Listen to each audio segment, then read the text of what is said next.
Hey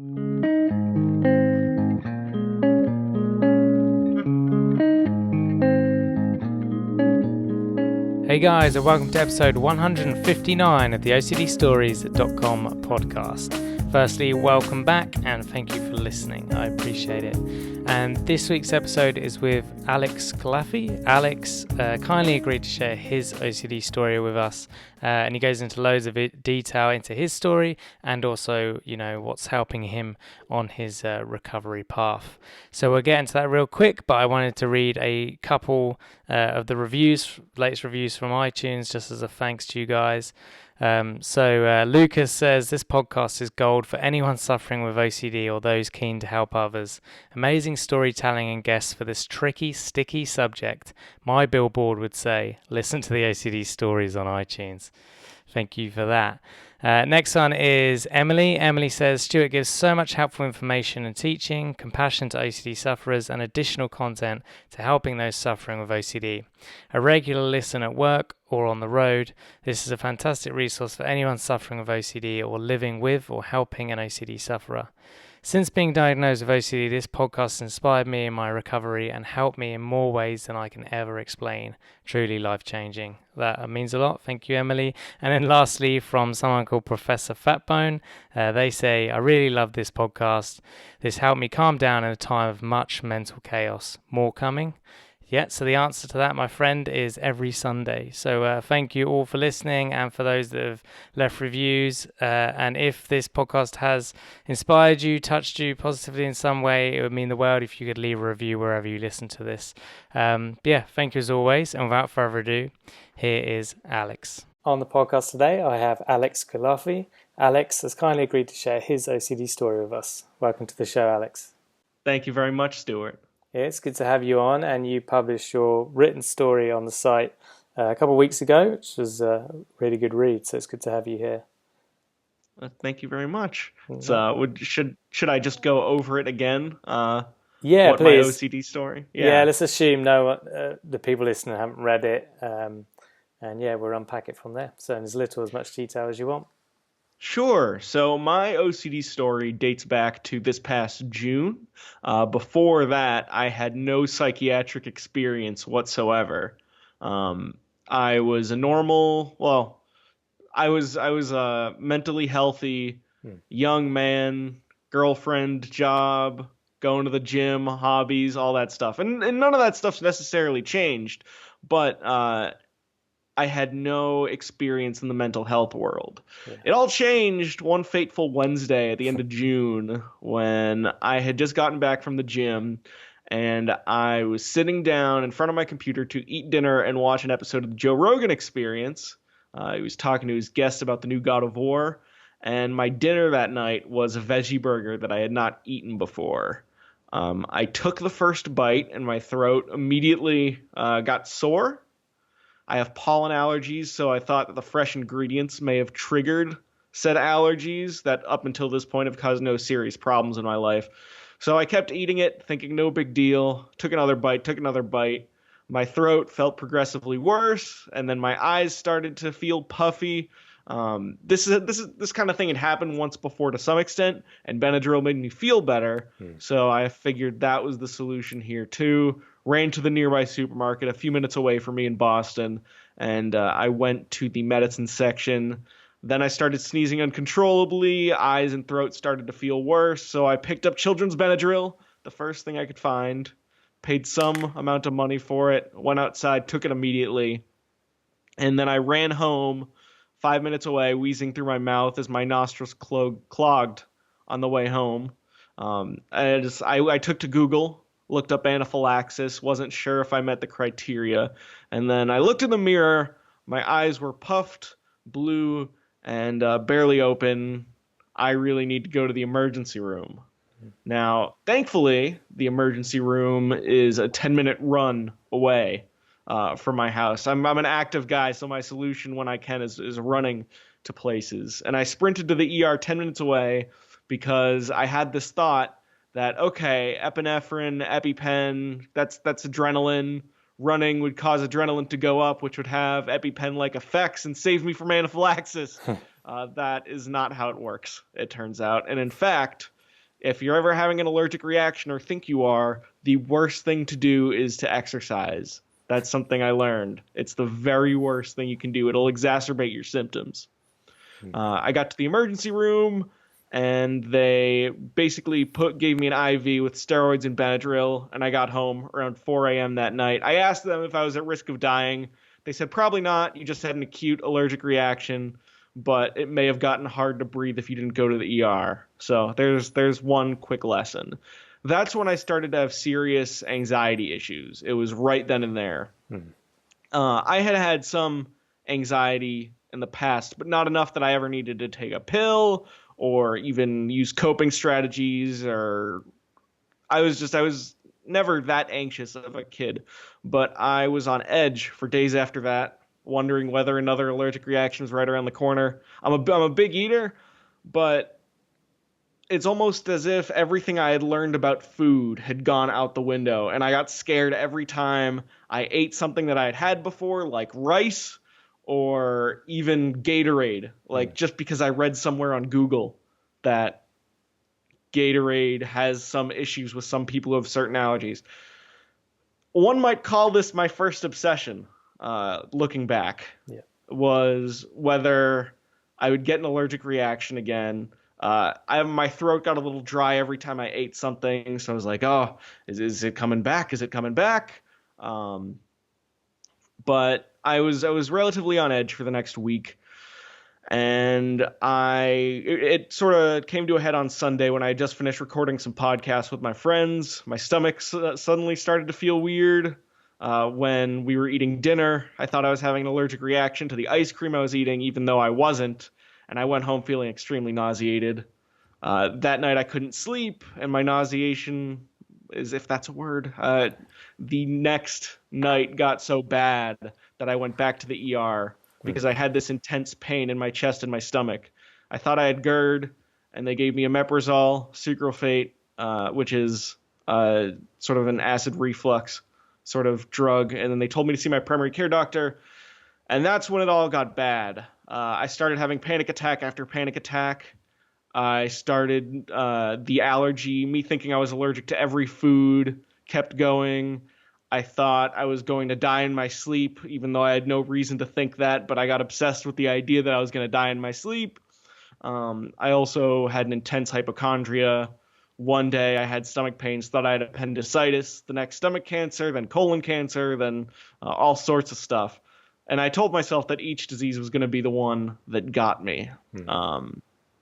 I realized, thankfully, that my mental health was in an unsustainable state. So I actually got very proactive with my mental health care the first week, basically, that this had happened. I started seeing a therapist. I started meditating to the point where it got religious, not in a literal sense, but I was meditating a lot. Yeah. I started studying CBT. I read books by even like the classics like Claire Weeks, and I started exercising even more. I tried coping mechanisms. The more I tried, the worse it got. And I found out later that it was mostly anxiety that caused all my stomach pains in the first place. And I felt a little better, and the hypochondria went away, but the anxiety marched on. In addition to panic attacks and that fear of sleep, I started to get weirder issues, like songs would get stuck in my head for days at a time, in addition to a fear I'd never let go of those songs. And that was kind of one of the first signs of OCD that I would get, although I think the fear of eating was relatively OCD-esque from the very beginning. So before any of this happened, the only OCD-like trait I had was that I had a certain distrust in my stove. Like when I would go to bed at night, I would check like 4 or 5 times whether the stove was off. But I lived with 4 roommates, so I didn't necessarily think much of it. But now looking back, I'm like, oh, maybe I did have some of the predisposed mannerisms for OCD. Everything continued until I think it was July, when randomly one moment I had a thought, as every new obsession begins, and I wondered if I was going to forget to breathe. As a result, I got obsessed with my own breathing, in, out, all day, every day. I thought it was going to be the death of me. I got super depressed. And I went to Google, who told me that it was something called sensorimotor OCD. And I've read some stories on your site, Stuart, and it seems like other people have dealt with this breathing OCD too. Yeah.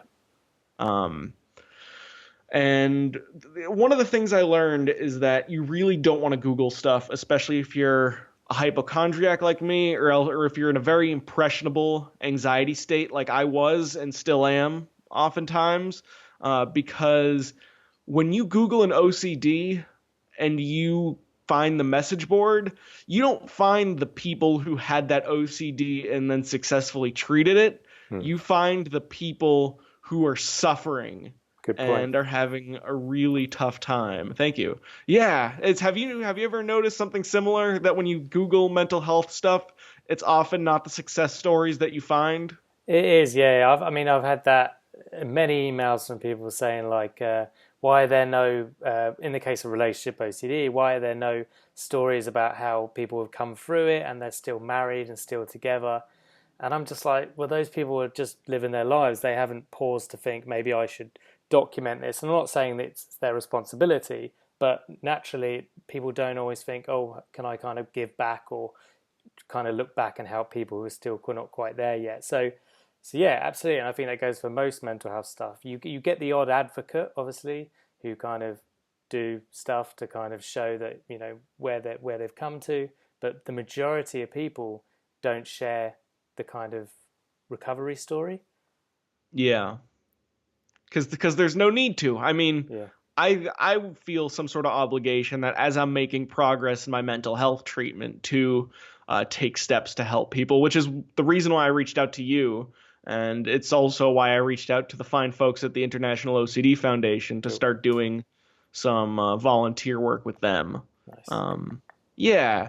So I found out about this thing called sensorimotor OCD, aka hyper-awareness OCD, aka somatic OCD. There's a lot of names for it, and there's a lot of, like with all OCD, there's a lot of different manifestations. Like there's breathing obsessions, there's blinking obsessions, there's I got the feeling of the inside of my mouth I started obsessing over.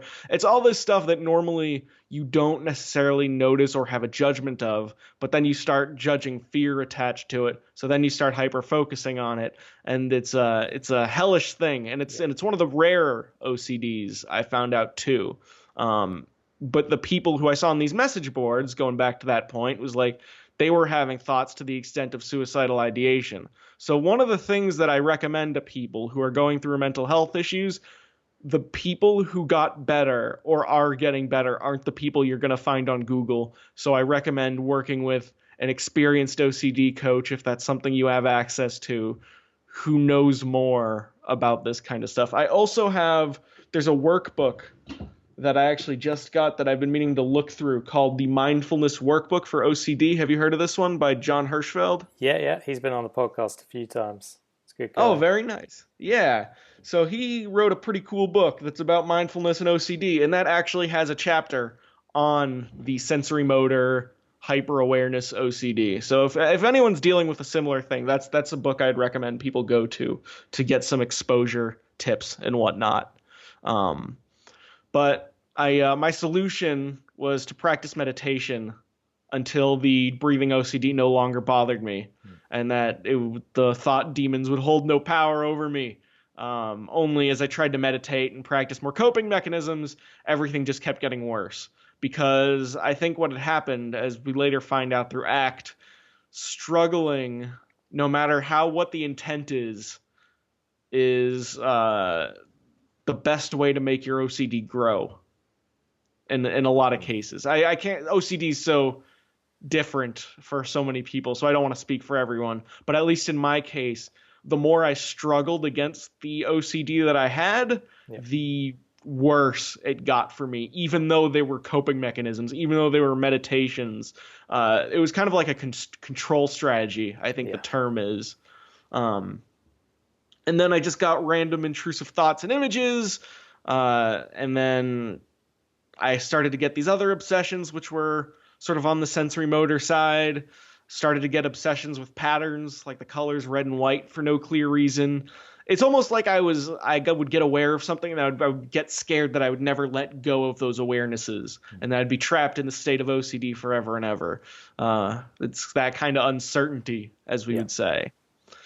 The one that broke the camel's back was one in early September when I started to question whether anything outside my peripheral vision was real. And I started to question whether things existed or were just hallucinations, whether life was real, all these scary existential thoughts. And Google, who I reached out to, my trusty friend, suggested that I could have what's called a delusion disorder, which is one of the worst things in the mental health world.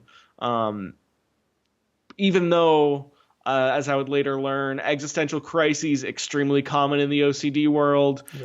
Delusional thoughts, which is very different from delusions, are also something that people with OCD and any kind of anxiety disorder deal with. Do you have any experience with the delusional thought side of things? Not personally, but yeah, existential themed OCD is fairly common, where people will just kind of take natural, normal philosophical questions to like the extreme and constantly worry and obsess about them to the point they're getting heavily anxious over grand questions like what is the meaning of life. There's a million and one questions. But I've heard it a lot. It's not something. I mean, those questions fascinate me, but OCD's never latched on to them. Okay, cool. But when I got to that point, when I started questioning whether things were real or whether I was the only one who was alive, or any of those questions that are super disturbing, especially to the mind of someone with OCD who can't let go of thoughts immediately. So that was kind of the moment where I was like, things are not good. I need to go to the hospital and get myself checked out at the ER. So I went to the ER with my cousin, and after a day of waiting in the emergency room, they thought I had a mood disorder, like bipolar, and they suggested that I go inpatient. A common theme that I've read about OCD is that it is very commonly misdiagnosed because there's so many different manifestations it can take. It's really who you go to as well. I mean, if you go to a CBT therapist who's done a lot of training, they in theory should have come across OCD and know to some degree that it can come in many forms. I mean, there's some hospitals and stuff that don't have a grasp on it, but most psychologically trained people now, hopefully, at least do have some grasp on it. Right. And because they thought I had bipolar, I'd made the decision to go inpatient at a psychiatric facility for 10 days because if it's bipolar, I had never taken a psychiatric medicine before. So I was like, I don't have the time to wait several months with a psychiatrist to find out what's going to happen with me or to find the right med balance. So I made the decision to going from no psychiatric experience nor taking of medication to 3 months later spending 9 days in a psychiatric hospital, which goes from that's the real extremes.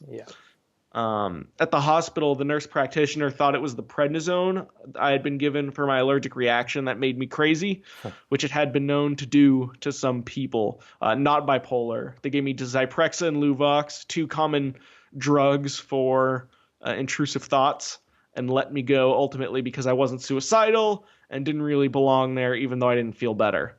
So after that, I went to a partial hospitalization program, which, if you don't know, is sort of this thing where you go to a mental hospital, you go from like 9 to 5, or in my case, it was like 10 to 3. You go to like 3 to 5 groups a day, and then you get to see a nurse practitioner and a therapist once or twice a week. So I went to 5 groups a day, met with a counselor once a week, and contrary to the initial bipolar and prednisone-based diagnoses, she thought I had OCD, which is what I originally thought I had before the obsessions got extra scary and existential. She also introduced me to The Happiness Trap by Russ Harris, who was on a recent episode of your podcast. True. And that's an amazing, amazing book, as well as some initial ACT concepts. But because the Luvox hadn't fully kicked in yet and I didn't grasp the ACT skills, my obsessions kept getting worse. And it got to the point where I thought I would have to go back to the hospital. I developed a harm obsession, and I thought I would lose control, sleepwalk in my sleep, and harm myself, despite having no history or desire to do such things. Also very common in the OCD world. Yeah. It was not good.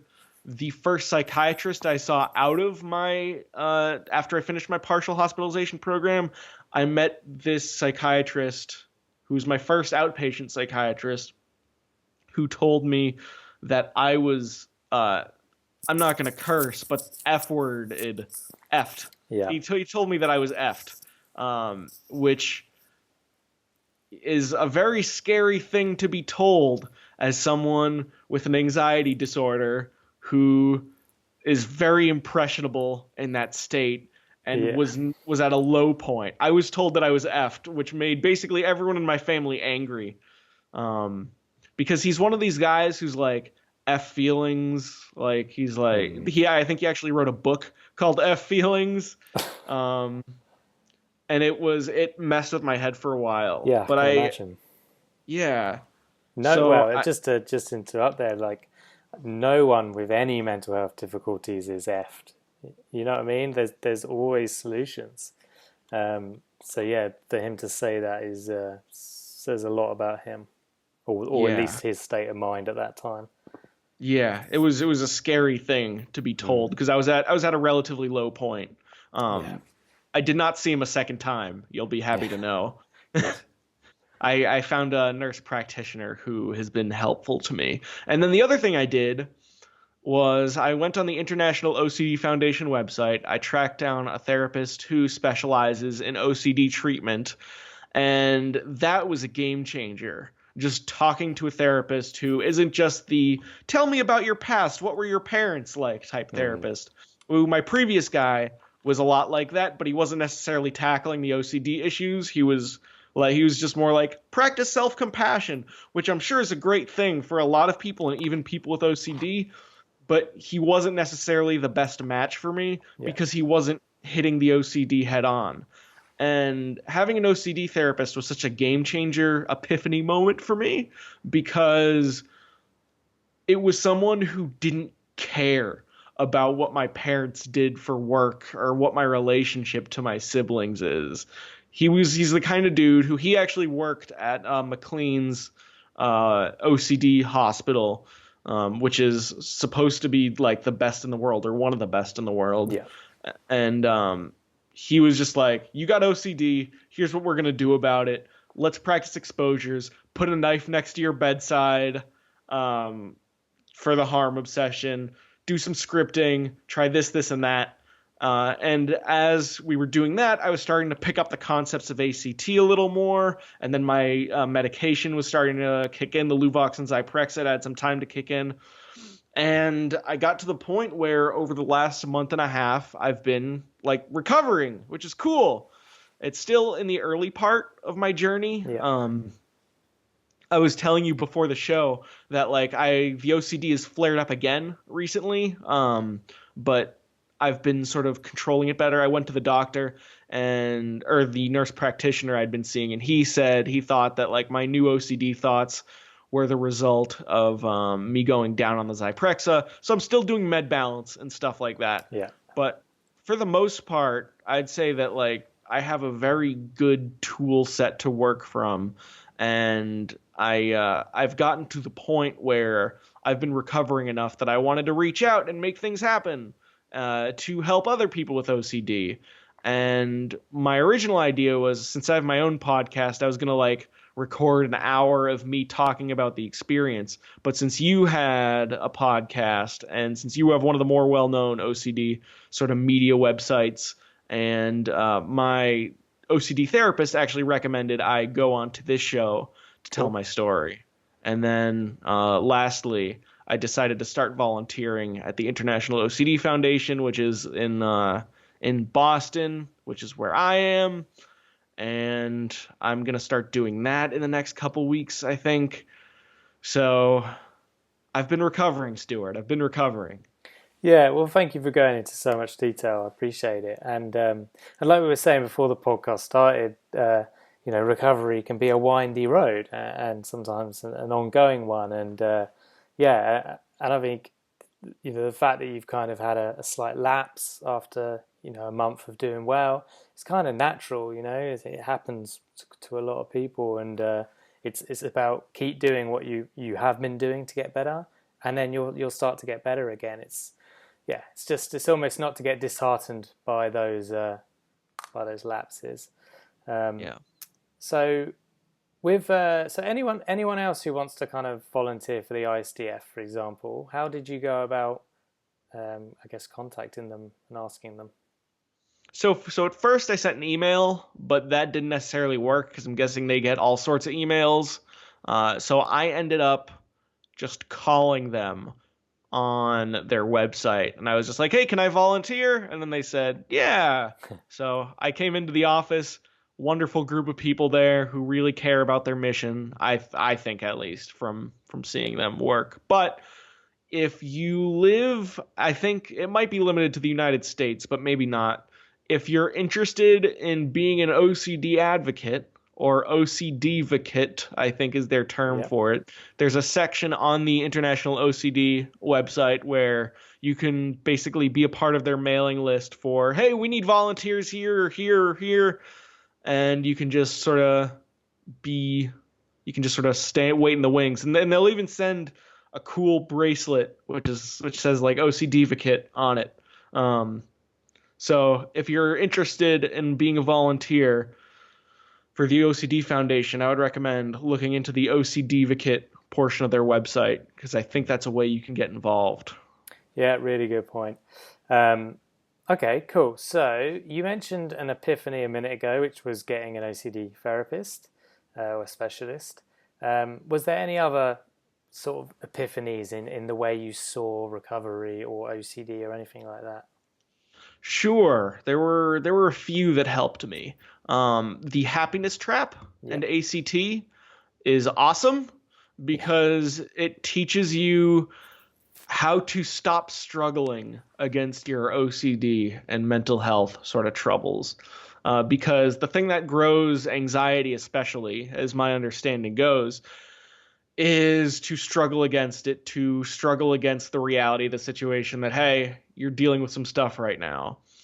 And to accept your situation and allow your mind to do what it's going to do. And while that's happening, move your efforts towards taking valued actions. And that allows you to create a life of meaning. I also think Stoicism is a great thing. Yeah. Are you familiar with Stoicism? Yeah, I am, yeah. It's some people may know the book The Obstacle is the Way by Ryan Holiday, and Meditations by Marcus Aurelius. Those are the two most popular books on the subject, I think. And those kind of helped me to go, hey, we should accept the moment as it presents itself and find meaning in what life has dealt us. Use your challenges to become greater human beings. The obstacle is indeed the way. I think exercise is good. One thing that I kind of would recommend is specifically weight training. If you're going to do an exercise to deal with your mental health, running can be great too, especially if you're a runner by nature. But if you're running, I've found that on some of the runs I go on, my mind just races even more because it's just me alone with my thoughts for a while. And I think weight training is more engaging. But if running works for you, all the power to you. Meditation is good. It allows you to see your thoughts for thoughts a little bit. And I would recommend the 10% Happier books by Dan Harris. One of them is an autobiography. The other is a guide for various meditations to try. An OCD therapist is a big one. Not Googling any symptoms. And if you have OCD, you might want to consider taking medication. I'm not going to tell anyone that they have to. You certainly don't. If you find ways without medication, perfect. Amazing, amazing, amazing. You do you. But as someone who also comes from the school of thought that you really shouldn't take unnecessary medication, it's kind of been a game changer for me. Because have you read the book Brain Lock before? I have, yeah. Yeah, so brain lock goes into it's sort of different from ACT, the actual techniques. But what I like about brain lock is how it goes into the way OCD works, how it's basically your brain overheating, and medication has helped that for me. It's helped me slow my thoughts down and take things one at a time. When I've gotten into the delusional thoughts territory of questioning whether things are real, whether I'm alone in the world, all those kinds of existential thoughts, um, medication has sort of pulled me back to the present. And I recommend that if you want to find us a prescriber, you should do so. Nurse practitioners have worked for me, although there's obviously tons of good psychiatrists in the world, but there's tons of not great ones too, as I learned. So it's important to, I think it's important to stick it out until you find the right prescriber for you if you decide that's a road you want to go down. The last stuff, just if you have hyper awareness or sensorimotor OCD, I learned that you don't notice your breathing and blinking normally, and that place of awareness is possible to go back to once you let go of the struggle. So ACT is cool for that. And it's also awareness OCDs are fear and anxiety related. Once the fear is no longer there, the OCD has a hard time surviving. It's not a problem with breathing or blinking or whatever else. It's a fear judgment that has you looking at neutral things as something worth being afraid of, which is the story of OCD's life, I'd say. And yeah, I'd say, and exposure is good for the sensorimotor OCD too. Yeah. So there you go. Yeah, really good points there. Yeah, the resistance piece is massive. You know, the old adage, what we resist persists. Yes. I.e., in the case of OCD, what we push away is the thoughts, and that just means we're likely to get more of them. When we can start to allow them to be there without judgment, as just thoughts, as clouds in the sky, so to speak, eventually we don't even notice them, or they go of their own accord. It's a tough lesson, but I think it's an important one. The other thing you mentioned, yeah, Stoicism. CBT was originally inspired by Stoicism. Oh, wow. Yeah, so Albert Ellis, who created REBT, which is a different form of therapy, which inspired CBT. So Albert Ellis, he basically used Stoicism massively, and then Beck, who created CBT or cognitive therapy, he was influenced by the Stoics as well. So it's a real fascinating link between the two. And I had a guy called Donald Robertson on the podcast ages ago, and he wrote a book about looking at the history of CBT and its link to Stoicism. Oh, nice. So Stoicism is a fascinating philosophy, and I think one that won't trigger too many people because it's not so like grandiose or these big questions. It's more, how can I live the best kind of life now, which is effectively what CBT does. Yeah.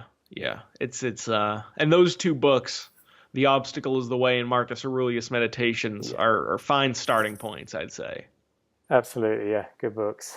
And I think you can get meditations for free on Amazon, or you used to be able to. Don't quote me on that. Okay, cool. No, thank you for that. And what would you say the biggest roadblock was for you, and how did you overcome it? The biggest roadblock for me was realizing that I couldn't do it on my own.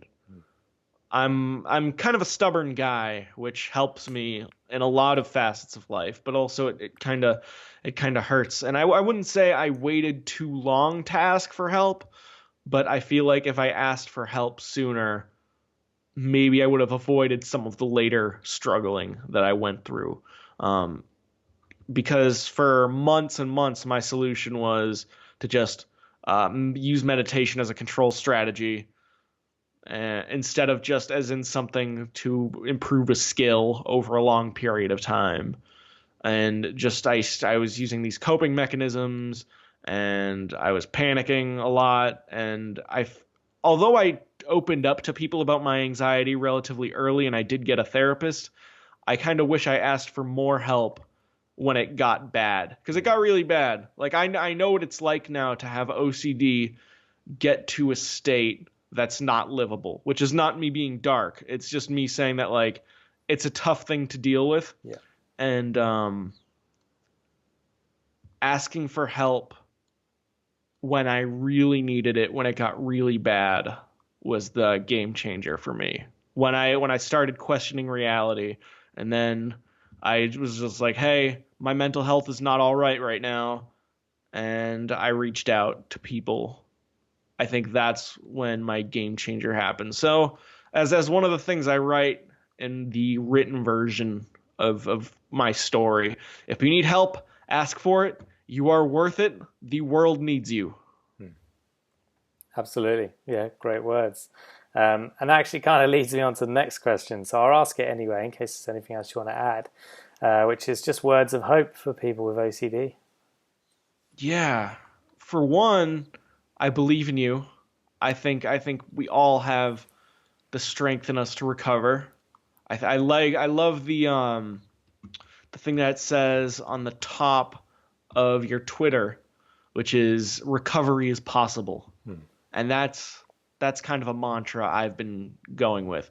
So I guess I'm retreading a little bit, sort of from the written story, but I guess to quote myself a little bit there, know that you're not alone. If you're someone like me whose OCD overcame them like a tsunami in a matter of months, you are not alone. If you're someone who feels like you're at life's darkest moment after trying every coping mechanism you could find, you are not alone. If you're someone with a rare form of OCD like me who feels like they're not going to get better, know that you're not alone and that it is possible to get better. The world needs you. Yeah, good, great words. Yeah, I love it. Okay, so similar question, which is, let's say someone comes to you and they're just starting their recovery journey. Is there any kind of advice you'd give them to kind of help them on that path?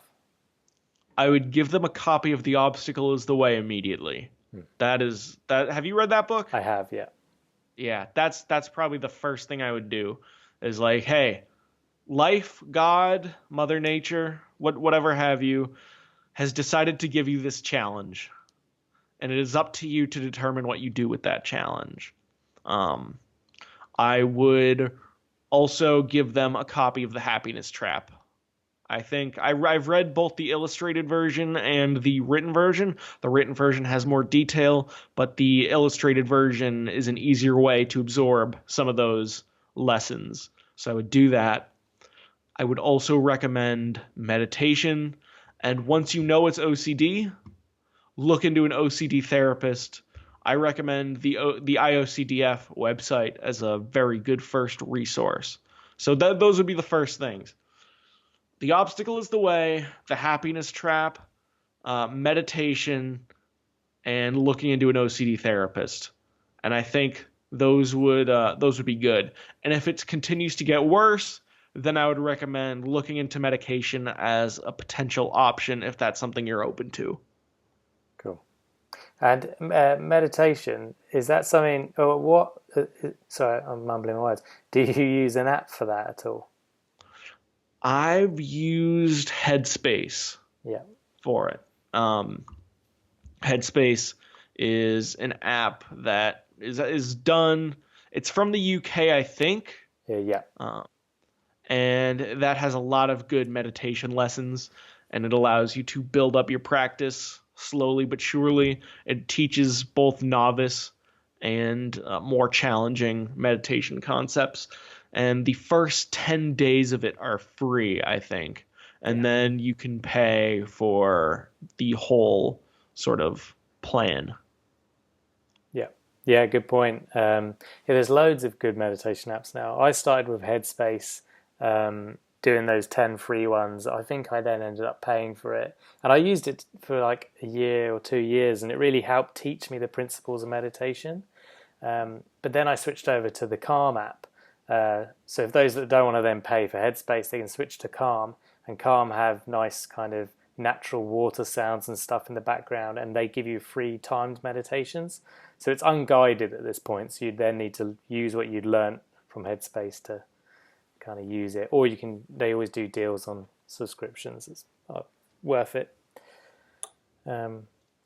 Okay, cool. So let's say you could pick up the phone and call your 20-year-old self. What would you tell him? If I could call myself from 4 years ago. Yeah. Or 6 if you want. Okay. I would say, hey, you are about to have the best and worst time of your life. Best time of my life because I met my wonderful girlfriend and I got myself into shape and I sort of got some new hobbies that gelled with me a lot, and that stuff's going to be great. But it's also going to be really tough because you're going to have to deal with this OCD thing. And keep going. Just keep going.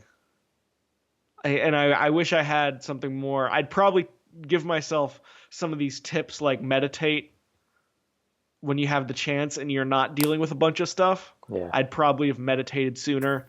Maybe I would have exercised even sooner.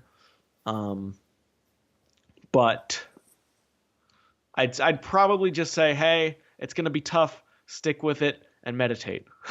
Yeah, no, good advice. Okay, so somewhat similar. You've got a billboard in Boston. What do you want written on that billboard for everyone to see? I'd put the happiness trap on that billboard. I'd put an ad for the happiness trap on it because ACT is just such a game changer. And I've read from some of the stories I've read on your website, it seems like it's not just me who was really helped with ACT, but that seems like I'm pretty sure that's what they use at the McLean OCDI, and I think it's what a lot of people use. And I think the happiness trap is so good. Yeah, it's a great book. Yeah, you're right. As far as I'm aware, McLean, they bring in ACT with ERP. And a lot of OCD therapists, especially in America as well, are merging the two, using ACT to support exposures. And it's an interesting time. Yeah, that book's awesome. Mm-hmm. Cool. All right. Is there anything else you want to share that I haven't asked you that you wish you could have said? No. All I'll say is, hey, if you got this OCD thing or you think you got this OCD thing, it's going to be tough, but I believe in you. Excellent. Well, thank you so much for coming on. I appreciate your time, Alex. Thank you very much, Stuart. I wish you well in your journey. So there you have it. I really appreciate you listening to Alex's story, and thank you as always for listening to the podcast. Quick disclaimer, guys, this podcast is not therapy, it's not a replacement for therapy. Please seek treatment from a trained professional. And until we speak, take care.